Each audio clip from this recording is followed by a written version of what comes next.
Ser podcast. Hoy por hoy Magazine.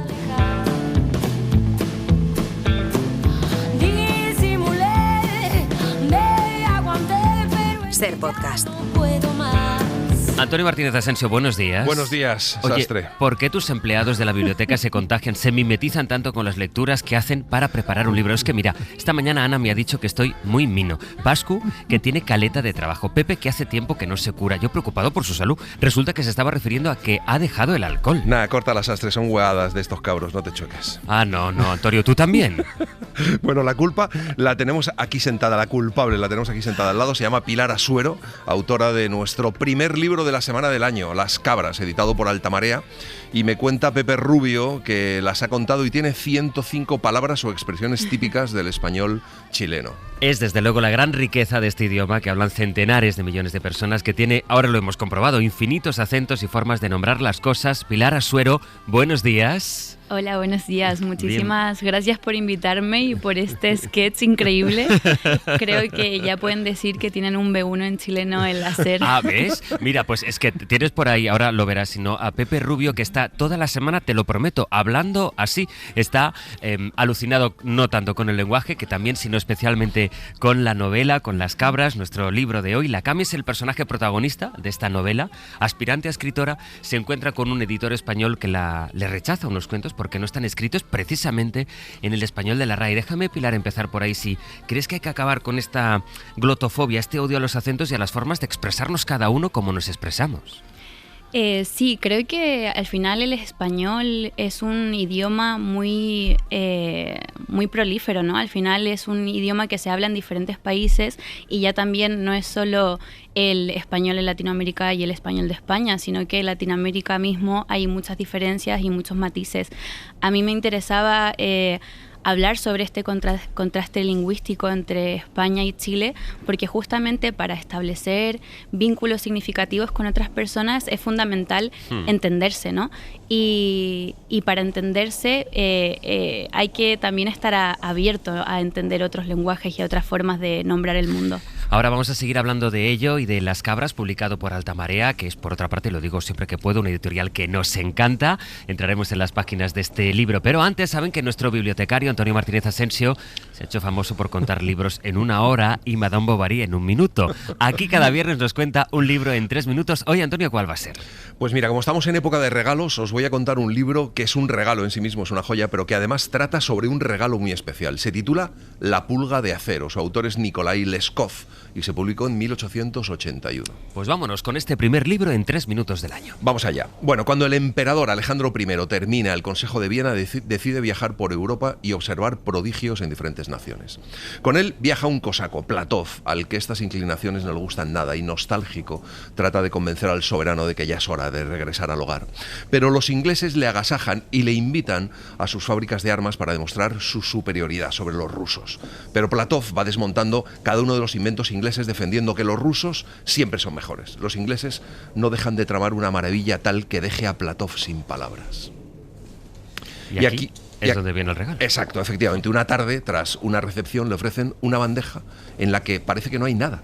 El soberano se sorprende de que le presenten una bandeja vacía, pero los ingleses le dicen que eso es su regalo. El soberano mira y ve que en la bandeja de plata reposa la más insignificante de las motas de polvo. Le piden al soberano que moje el dedo con saliva y ponga esa mota en la palma de su mano. El soberano pregunta para qué quiere él una mota de polvo y entonces le responden que es una pulga. El soberano pregunta si está viva y le contestan que no, que es un simple trozo de puro acero inglés que han forjado con forma de pulga y en el centro tiene un mecanismo y un resorte para darle cuerda. Pero el soberano no ve la llave y es que para hacerla bailar hace falta un pequeño, para ver la llave hace falta un pequeño microscopio. El soberano consigue darle cuerda y la pulga comienza a mover las antenas y después a agitar las patitas y luego salta y ejecuta un baile extraordinario. La pulga de acero, qué maravilla. ¿Y cómo se la lleva? Bueno, el estuche es un diamante puro con forma de nuez, en cuyo centro han tallado un hueco para la pulga. El soberano se despide de los artesanos ingleses diciéndoles que son los mejores del mundo. Platov está rabioso, pero la pulga de acero inglés permanece en posesión de Alejandro I hasta que muere. Su heredero, Nicolás I, la descubre un día y le pide a Platov que le cuente la historia. Y cuando termina, le dice que tendrían que llevárselo a que lo revisen los artesanos rusos de Tula para ver si pueden hacer algo mejor y que los ingleses no se pavonen tanto ante los rusos. Y así lo hacen.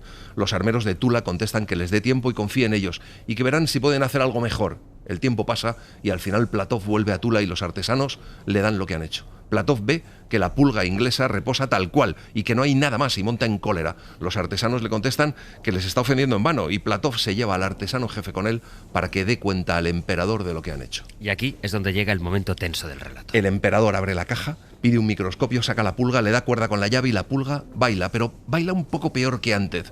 Entonces el artesano ruso le pide a su emperador que utilice un microscopio más potente y cuando se lo traen, el artesano le pide que tumbe a la pulga. El soberano apenas echa un vistazo por la lente cuando resplandece de satisfacción y abraza al artesano mientras se ríe y dice a voces que los muy granujas han cogido a la pulga inglesa y le han puesto herraduras. Pero para saber qué pasó después con la pulga errada y con el artesano van a tener que leerse esta delicia que es La pulga de acero de Nikolai Leskov, que está en Impedimenta. Aquí lo dejamos hoy para que nuestros oyentes lean como siempre La pulga de acero de Leskov. Pilar, no sé si tú has podido leer el libro de La pulga de acero. No lo he leído, pero me han dado ganas. ¿Has visto? Sí, de eso se trata, de incentivar a la lectura de algunos libros que Antonio nos recomienda y que ya ves, tiene la virtud de podernos glosar en apenas 3 minutos. Bueno, en fin, nosotros en unos minutitos, serán un poquito más de 3, empezamos a leer con su autora Pilar Asuero el libro de la semana, Las cabras, editado por Altamaria y del que Lady Gaga, que ya suena, forma parte de su banda sonora. Pero en este 2026 también pueden seguir donando, recomendando libros a través del 900 100 800, los libros que han leído, que le han entusiasmado, que quieren que lean el resto de los oyentes. 900 100 800, llamen para recomendarlos y que queden archivados los primeros de este nuevo año.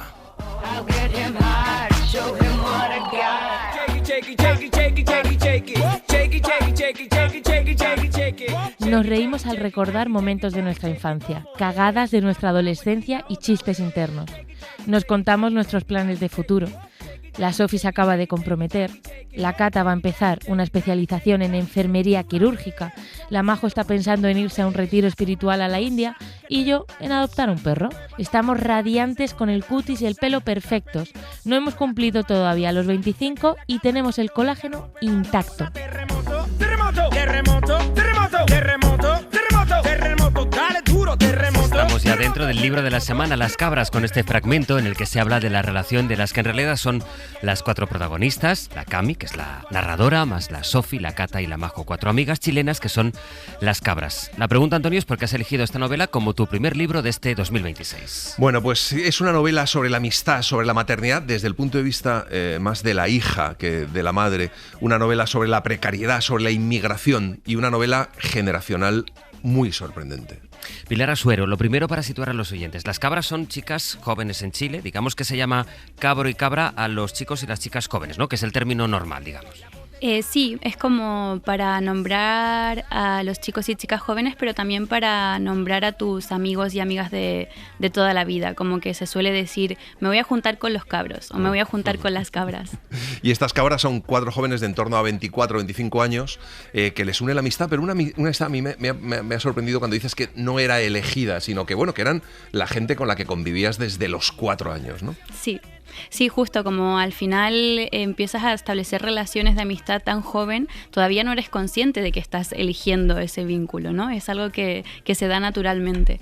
Lo que pasa es que es una amistad, que es verdad eso, es curioso, son amistades por azar, luego te haces mayor y ya quizás sean los amigos que tú eliges, pero al principio son los que la vida te pone ahí al lado y al final son las personas con las que vas creciendo y te vas haciendo mayor. Totalmente. Y que tú en un momento dado dices que ahora no las elegirías, pero sin embargo, bueno, ya están ahí, ¿no? Había ya un cambio tan drástico en los caminos vitales que estaba tomando cada una que quizás si se encontraran en ese momento, Cami no hubiera decidido establecer una amistad con ellas. Pero como ya hay tanto recorrido y tanto pasado juntas, no puede evitar querer seguir cuidando. Oye, yo inevitablemente he utilizado la primera persona cuando he hablado de la Cami, pero claro, tampoco sé si es tan autobiográfico, ¿no? Como puede parecer en principio. ¿Qué hay de la Cami en Pilar Asuero? Hay un poco, hay bastante, pero también hay mucha ficción. A mí lo que me gusta es justamente jugar en la literatura y para eso no me puedo atener muchísimo a mi biografía, no es tan interesante mi vida. También necesito meterle chicha desde otras perspectivas y entonces sí, de las cabras del libro hay mucho de mis propias cabras. pero es una mezcla, es un mix, hay de todo un poco. Vamos a escuchar otro fragmento porque Las cabras es una novela que en realidad se divide en 3 trimestres y que dura pues lo que dura un embarazo. Es la primera foto que veo de la Sophie en que sé que está embarazada. Está de pie, bien derechita, con una mano bajo el vientre que tiene el tamaño de un globo apenas inflado. Los dedos están rígidos, como si no reconocieran esa piel exigida de más. Su pololo la abraza y sonríe tan pleno que me genera sospecha. Todavía no me lo creo, no lo concibo. Me parece que la foto está trucada por una IA o que la Sophie se comió un plato gigante de porotos granados y que la guata inflada es pura hinchazón. Un montón de peos. Por situarla, Cami se ha ido a Madrid con el sueño de ser escritora y la novela pues empieza en este fragmento en el que se describe el embarazo inesperado de la Sophie. Solo tienen 24 años y la amiga Sophie, que fue la que la acompañó de adolescente al primer concierto de los Jonas Brothers, espera un hijo. Y ella, Cami, está pues en Madrid y lo que espera es un libro. La pregunta es si este doble embarazo, el de tener un hijo de una y el de escribir, si se puede comparar, escribir un libro la otra, cambia radicalmente la vida de las 4 amigas y se hacen adultas de golpe, Pilar. Creo que más que cambie, que sí, hay un cambio muy fuerte en decidir llevar a término un embarazo, sobre todo cuando es un embarazo no planeado, es que hay una conciencia de Cami de que ya no son las niñas y adolescentes que habían sido siempre, ¿no? Como que hay un paso a esa adultez que todavía para ella le resulta muy lejana y muy desconocida. Creo que algo ha pasado generacionalmente que tenemos como una especie de adultez tardía, ¿no? La Cami en un momento dice, ¿pero qué está haciendo si esto es un embarazo adolescente? Cuando realmente no lo es, ¿no? Claro, y en el caso de la Cami, encima se va. Y bueno, es bastante duro cuando la madre va a despedirla en el aeropuerto y la madre también desde Nicaragua se fue a Chile, con lo cual es como algo que se repite, ¿no? La primera lucha, además, siempre que te mueves, siempre que te cambias de país, es contra la soledad, contra el sentimiento de estar lejos, además, ¿no? Sí, total. Y justamente el personaje de la madre me interesaba como para hacer esta doble capa, ¿no? Como que la Cami va configurando su personalidad, no solo comparándose con sus amigas, sino con su madre, y empieza a reflexionar sobre este conflicto de ella tener esta ansia y esta ambición de conseguir algo en el ámbito literario versus la posibilidad o no de ser madre, ¿no? Hay otra batalla que son las expectativas. Ella se viene a Madrid para escribir, su familia espera que escriba, sus amigas, pero la vida no le da. Y es fantástico cuando empieza a hacer listas de escritoras que hicieron su primera novela pues después de los 30. Martín Gaite, Virginia Woolf, Annie Ernaux, Nona Fernández.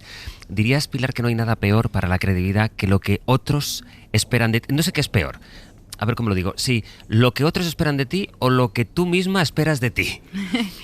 De cierta forma se potencia, ¿no? Porque creo que inevitablemente lo que esperas de ti está marcado por las exigencias externas. Sí. Y no sé por qué últimamente había este como discurso de si no haces las cosas antes de las 30 es como si no las hubieras hecho, es como si la vida terminara después de los 30. A mí ya ese pensamiento me ha cambiado, pero sí que creo que cuando tenía 24 como la Cami tenía esta ansia y esta cosa de completar cosas, casi como una lista.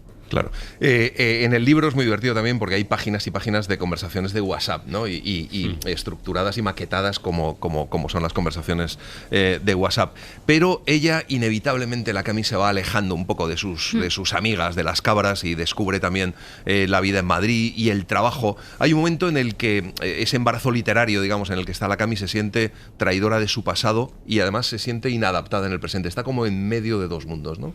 Sí, me interesaba, por ejemplo, también usar este tiempo de los trimestres en el embarazo, también porque creo que la novela sucede en una especie de limbo, ¿no? La Cami todavía no se ha ido completamente de Chile, pero todavía no se ha adaptado 100% en España. Entonces está un poco en un lugar, en una transición también ella. Ella dice frases brutales, por ejemplo, quiero que todos mis vínculos sean decisiones, no necesidades, necesito que alguien me haga bien la cama, o en un momento se busca un novio español que la termina dejando porque lo creía un refugio en un país en el que me faltaban abrazos y él me los ha dado. En ese primer trimestre madrileño, ¿dirías que a la Cami le faltaban las amigas, sus cabras y el amor, o el amor es otra necesidad tanto familiar como sentimental? Creo que en ese primer semestre estaba todavía la Cami en negación, ¿no? Como que no estaba lista todavía para soltar y para hacer esa transición de empezar a generar nuevos vínculos significativos en otro lugar y que te hagan sentirte parte de ese lugar. También hay que aprender a soltar los antiguos o a entender que la relación con esos antiguos va a cambiar, las dinámicas y las formas de relacionarse. A mí hay otra frase que me encanta que dice: nos pasamos la vida en un proceso de transitar hacia algo nuevo y tengo la sospecha de que la única constante que se mantiene es el amor. Y sin embargo sí que hay un posicionamiento un poco, no sé si contra el generacional, un poco contra ese amor romántico, ¿no? En esa búsqueda de ese amor romántico, ¿no? Sí, porque al final creo que la configuración de la propia familia ha cambiado, ¿no? Como que ya no es esta cosa de te casas y tienes hijos y ya está. Ahora hay otras formas de construir familia y una muy bonita es justamente a través de las amigas. Entonces a mí también me interesaba el personaje de este novio español para dar cuenta de que realmente la que la acogen y la hacen sentir parte del lugar son María y Cristina, que son estas chicas españolas que conoce Cami, con las que convive, ¿no? Entonces, sí, al final el amor trasciende más allá, que también pueden establecerse relaciones románticas muy bonitas, pero no hay que dejar de lado los otros vínculos. Y cuando ya es maravilloso es cuando se mezclan amor, sexo y las diferentes formas de decir en Chile y en España. Mientras su lengua se recrea, solo pienso en los momentos en que comer se trago a chupar, me pone a me calienta, polla a pico, follar a tirar.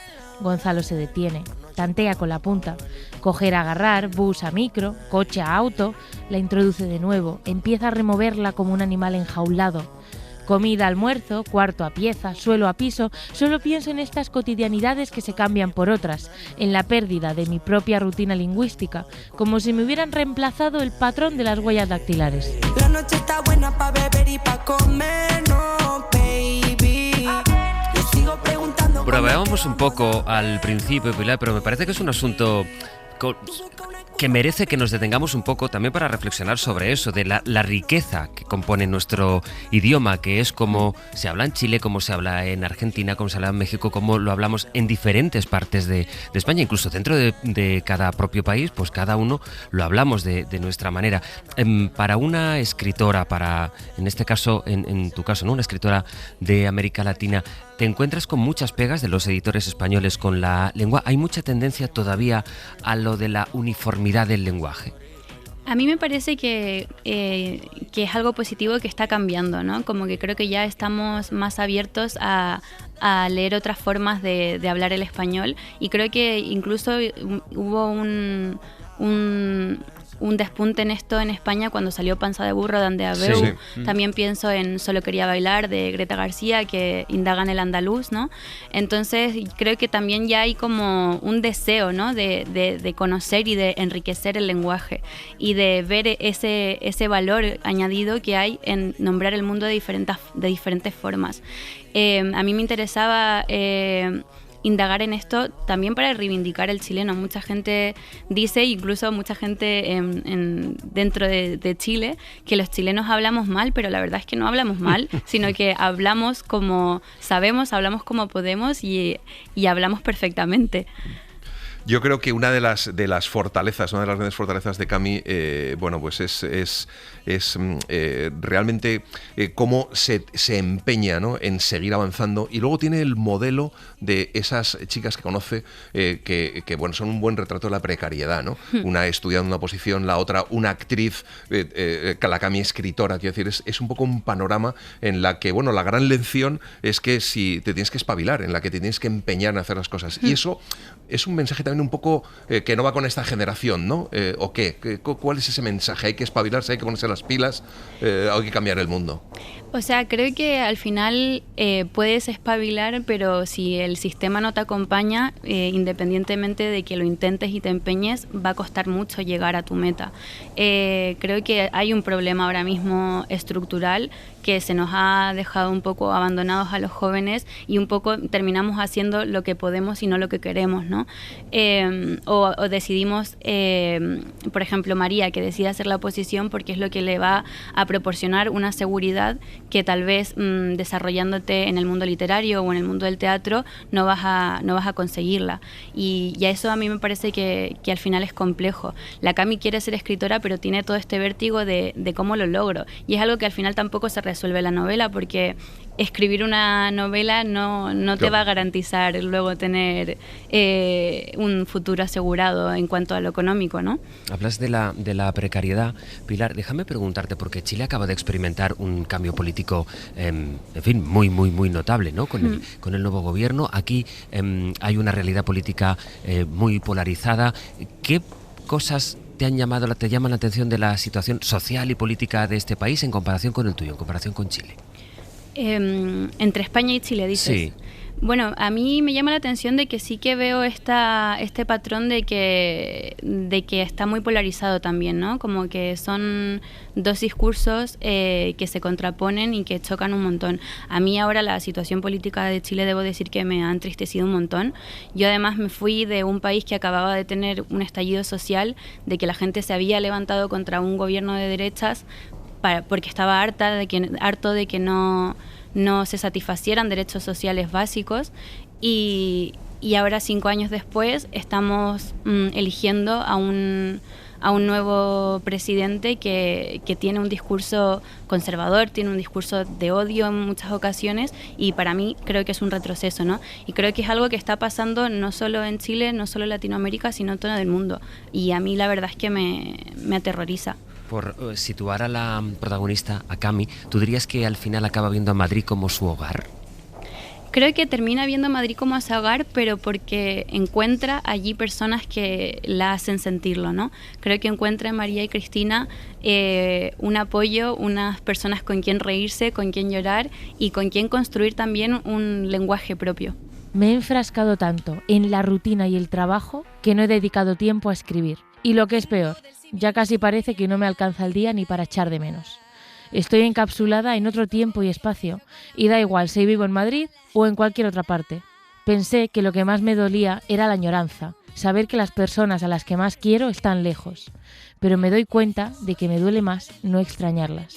Me duele más la indiferencia. Y aquí estoy, aquí estaré.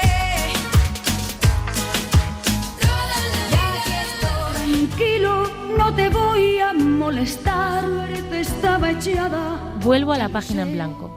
Tal vez escribo para recordar. Escribir es tomar una foto para guardarla en el velador. Es poner un mensaje de WhatsApp en favoritos. Es guardar una servilleta del restaurante en el que te dieron una buena noticia. Es soplar la comida caliente antes de dársela a un niño.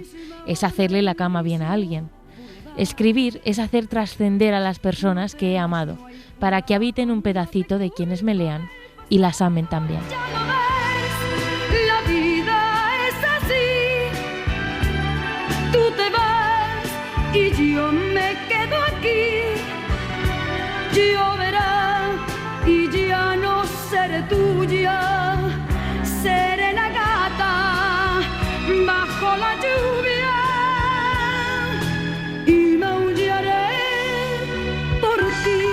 Una definición estupenda de lo que es escribir, esta que hace la Cami, la protagonista de nuestro libro de esta mañana, el primer libro que incorporamos a la biblioteca de Hoy por Hoy de este 2026, Las cabras, de Pilar Asuero. Escribir para recordar, para hacer trascender a las personas que he amado. Al final del embarazo real y el parto también llega el parto de la novela que Cami quiere escribir, un parto que digamos lleva al otro. ¿Tú dirías, Pilar, que lo más difícil de escribir es saber qué es exactamente lo que quieres escribir?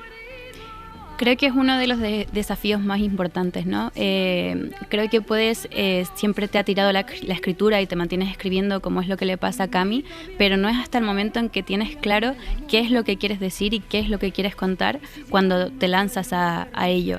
Y a mí al menos me parecía muy bonito que no una de mis primeras novelas, sino mi primera novela, fuera justamente estando lejos y fuera una forma de traer aquí conmigo a las personas que he querido, a mi país, a mi lenguaje.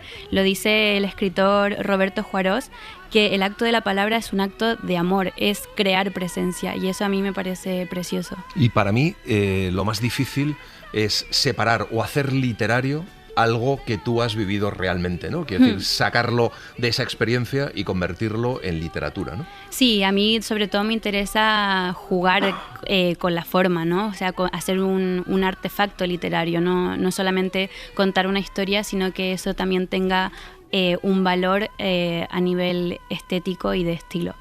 Cuando te ha salido decir casi del inconsciente una de mis primeras novelas, ¿eso qué significa? ¿Cuántas cosas hay escritas aunque no hayan sido publicadas? Hay sobre todo muchos relatos.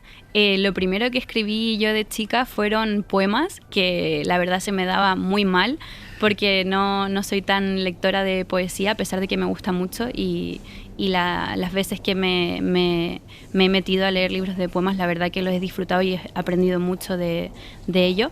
Pero sí, sobre todo hay algunos relatos sueltos, alguna novela pequeñita que se van a quedar ahí en un cajón. ¿Segura? ¿Estás segura de eso? Sí, estoy segura. Segurísima. Mira que Las Cabras está teniendo muchísimo tirón y ya tendrás a los editores diciendo, bueno, ¿y qué más tienes por ahí? ¿No? Ya te han hecho esa pregunta, ¿verdad? Ya se está empezando a preguntar, y también algunas lectoras me han escrito y me han preguntado, sí. Bueno, es precioso esto de estrenarse en la literatura, pero claro, a la presión de que vaya bien, al acto tan precioso y de amor, ¿no? Como tú misma dices, de que todo vaya bien, se añade la presión de, bueno, ¿y a partir de ahora qué? Pero bueno, de momento vamos a disfrutar con el éxito de Las Cabras. ¿Sabes qué, Pilar? Este ratito, a cambio, la única cosa que os pedimos para que cuando venís a contarnos, a compartir de qué va vuestro libro, pues son algunos libros que donáis. Así que vamos a ver cuál es tu recomendación para los oyentes. ¿Qué libro nos has traído al Hoy por Hoy esta mañana? He traído un libro que para mí es un libro de referencia y al que siempre vuelvo, que es Alfaro de Virginia Woolf. Desde que leí a Virginia Woolf quedé impresionada con su forma de tratar la belleza y la crudeza de lo cotidiano, y su manera también de pintar con las palabras. Hay de hecho una escena de Las Cabras que se inspira en una escena de Alfaro, en que el narrador comienza a meterse en la psiquis de todos los personajes que están sentados alrededor de una mesa. Y el último capítulo de la primera parte es una especie de honor a esa escena. Antonio, ¿qué decimos de Alfaro de Virginia Maravilloso. Woolf? Dicen que una de las cumbres de la literatura universal es el segundo capítulo de Alfaro, que como Virginia Woolf relata cómo pasa el tiempo. Es increíble. Y es una delicia ese capítulo, que es una de las cumbres de la literatura universal. Nos quedamos, por tanto, con este Alfaro, y ya está por aquí Pepe Rubio. Me da miedo, Pepe. Vamos a ver si nos vamos a entender bien esta mañana. ¿Cómo estás, Pepe? Muy bien. Tengo ahí caleta de novedades con el próximo año, pero me voy a correr al tiro de la mayoría para centrarme en dos. Vale, pues venga, ¿cuál es la primera? Bueno, pues feliz año 365 diarista de Esteban Feunet de Colombi, editado por Uña Rota. Este es un diario de diarios que narra con entrada de 365 diarios distintos, uno por día, todo un año. Las entradas aparecen sin autoría, pero las referencias de cada texto se pueden consultar día por día y al final del libro. Hay acogida a entradas de cualquier época, idioma y persona, estén o no estén publicadas. Es que es una maravilla porque se puede leer casi como el que lee una novela. O sea, es un libro absolutamente coherente, pero sin embargo cada entrada, cada día es un autor distinto. Y cuidado, arranca con Josep Pla, luego Mario Lebrero, Alejandra Pizarnik, Lord Byron, Anais Nin, Andy Warhol. O sea, es maravilloso porque cada día es un autor distinto, una entrada distinta y un año entero. Muy buena recomendación. Por tanto, feliz año, 365 días, 365 diaristas. ¿Y la segunda, Pepe? Abrazaremos el caos por ti, de Silvia Nanclares y María Gese en Lumber. Silvia Nanclares y María Gese cuentan la revolución íntima que desencadena la llegada de un bebé y entrelazan el lenguaje literario y el gráfico para contar muchas historias basadas en hechos reales, con humor, con mucha ternura y poesía. Bueno, esto lo que cuenta es lo que ocurre una madrugada cualquiera en una ciudad como tantas, una ventana iluminada que revela el inicio de un terremoto íntimo. Ha llegado un bebé o varios. En cada casa, una nueva vida trastoca el mapa doméstico. Y este libro maravilloso, con tapa dura, ilustrado, con esas maravillosas ilustraciones de María Gese, que ya son tan reconocibles, y los textos de Silvia Nanclares, bueno, me parece un libro maravilloso, y hoy yo creo que más que nunca, para empezar el año, libro con bebé. Pucha, qué bien te ha quedado, ¿eh? Y además de nuestra querida Silvia Anclares, así que oye, formidable. Vamos, si os parece, a escuchar a los oyentes, porque ahora en el 900-100-800 les vamos a escuchar a ustedes con las recomendaciones, aquello que donan, bueno, y con el vértigo de saber cuáles serán los primeros libros que incorporamos a la biblioteca de Antonio Martínez Asensio. Empezamos con José Antonio, que llama desde Cádiz. José Antonio, buenos días. Hola, buenos días. ¿Cuál es su recomendación? ¿Cuál es el libro que dona a la biblioteca? Bueno, pues yo el libro que donaría a la biblioteca, para mí imprescindible, es La guerra del fin del mundo, de Mario Vargas Llosa, que nos cuenta una historia apasionante, además real, no más allá de que pueda ser una novela histórica. Realmente lo que Vargas Llosa quiere plasmar es un acontecimiento histórico y describirlo de una manera pues relativamente fiel, aunque sea narrado, ¿no? Y es básicamente los sucesos que se produjeron en Brasil, en el nordeste de Brasil, a finales del siglo XIX, cuando se proclamó la República en el Estado brasileño, y cuando justamente en el nordeste de Brasil había una pequeña aldeíta que se llamaba Canudo, donde hay un personaje carismático que se llamaba Antonio Consejero, que es un predicador, que básicamente constituye una comunidad cristiana en mitad de un territorio desolado y desamparado, ¿no? Y perdido de la mano de Dios, con una serie de personas, de población, digamos, que venía del mundo de la marginalidad y de estratos sociales muy desfavorecidos y muy castigados en la sociedad brasileña del momento, ¿no? Entonces, bueno, él pues mediante la predicación, mediante la palabra y sobre todo mediante la solidaridad, que es una cosa que señala mucho Vargas Llosa en su libro, Antonio el Consejero consigue agrupar una comunidad de personas y, digamos, hacer que cambien de vida y que mejoren su vida, pero ya no solamente por una cuestión de creencia a través de la fe, sino sobre todo por una cuestión de solidaridad. Lo más importante de Canudos y de la pequeña revolución que se produjo con la creación de Canudos y de Antonio el Consejero es que un conjunto de personas que vivían, digamos, en la marginalidad absoluta y vivían en unas situaciones de sufrimiento personal y social enorme, se redimen a través de la solidaridad entre ellos mismos, ¿no? Forman una comunidad muy interesante en la cual todos se ayudan a todos y todos consiguen mejorar la vida de todos. El problema llega cuando se proclama la República en Brasil y ellos, que son profundamente religiosos, entienden que esa república es un régimen que no es aceptable y le declaran literalmente la guerra al Estado brasileño. Es una cosa impresionante porque realmente es una especie de... A mí me recuerda un poco pues a nuestra guerra de independencia con respecto a los franceses, cuando parte del pueblo español entiende que Francia es un Estado, digamos, laico a confesional o simplemente a religioso, ¿no? Y bueno, básicamente es un poco el posicionamiento de esta comunidad de personas que se revela y que decide resistir, digamos, a los ejércitos que van mandándoles desde la capital brasileña y bueno, y es la historia de una larga guerra, ¿no? ¿Qué decimos, Antonio, de la guerra del fin del mundo? Una obra de arte, o sea, una obra maestra de Vargas Llosa que tiene muchas. Sí, la verdad que sí. Y hace poco además repasamos cuáles eran nuestras lecturas preferidas de Vargas Llosa. Gracias, José Antonio. Voy a saludar también a Belén, que llama desde Madrid. Hola, Belén, buenos días. Hola, buenos días. ¿Cuál es su incorporación a nuestra biblioteca? Pues bueno, primero también me encantaría dar la enhorabuena a la autora que tenéis invitada, que es un placer escucharos. Ay, y el libro es La búsqueda de la felicidad, de Victoria Camps, de la editorial ARPA. ¿Y por qué, Belén?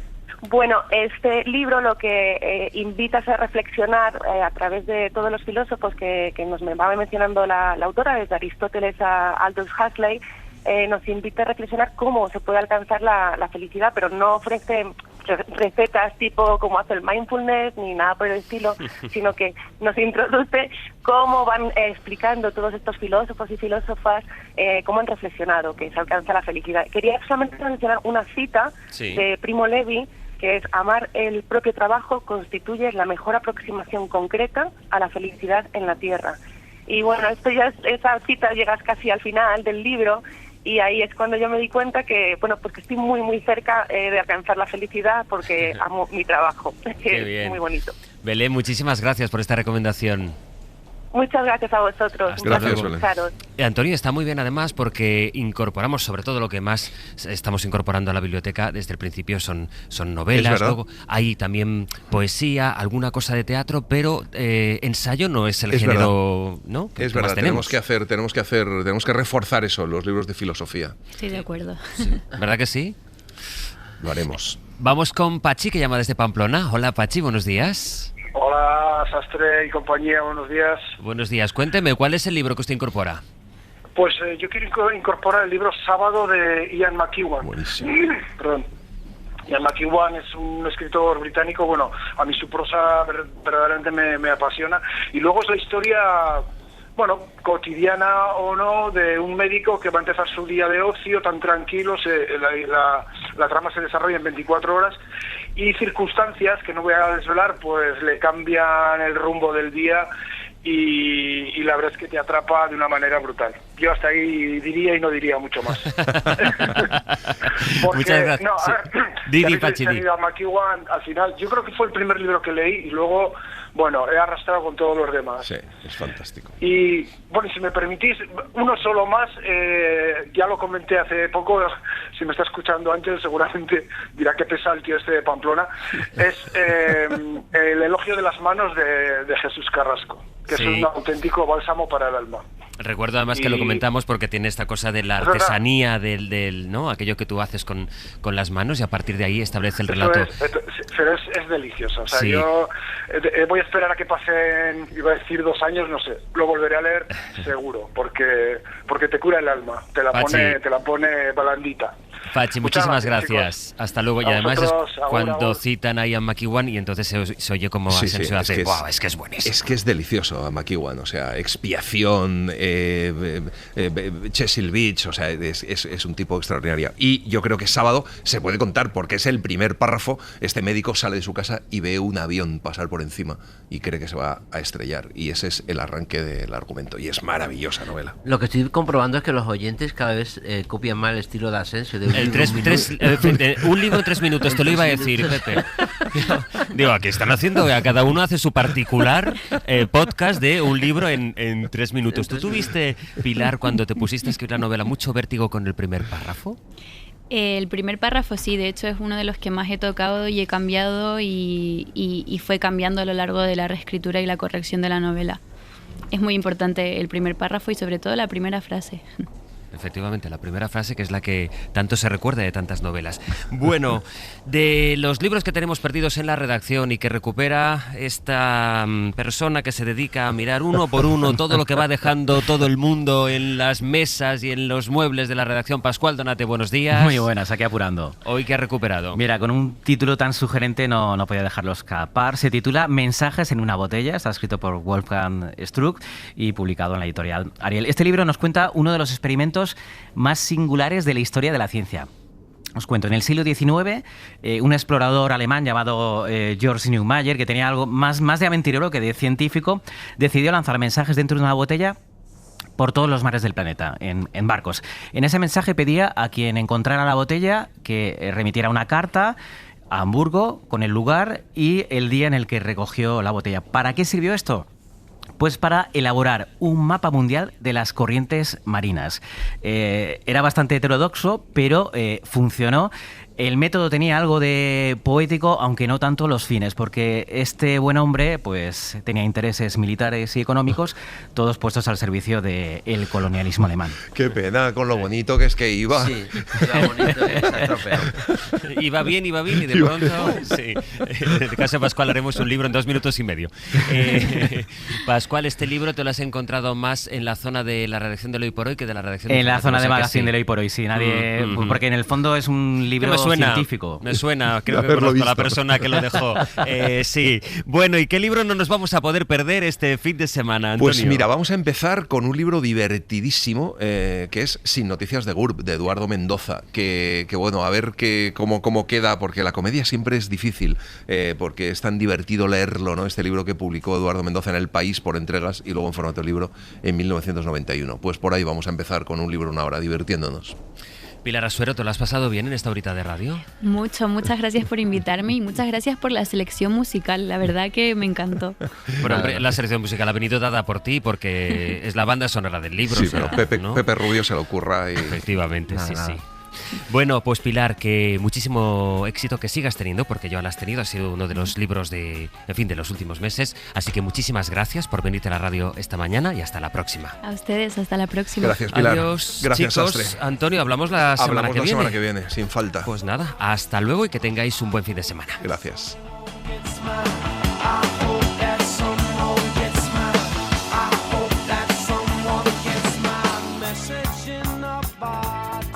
Para no perderte ningún episodio, síguenos en la aplicación o la web de la SER, Podium Podcast o tu plataforma de audio favorita.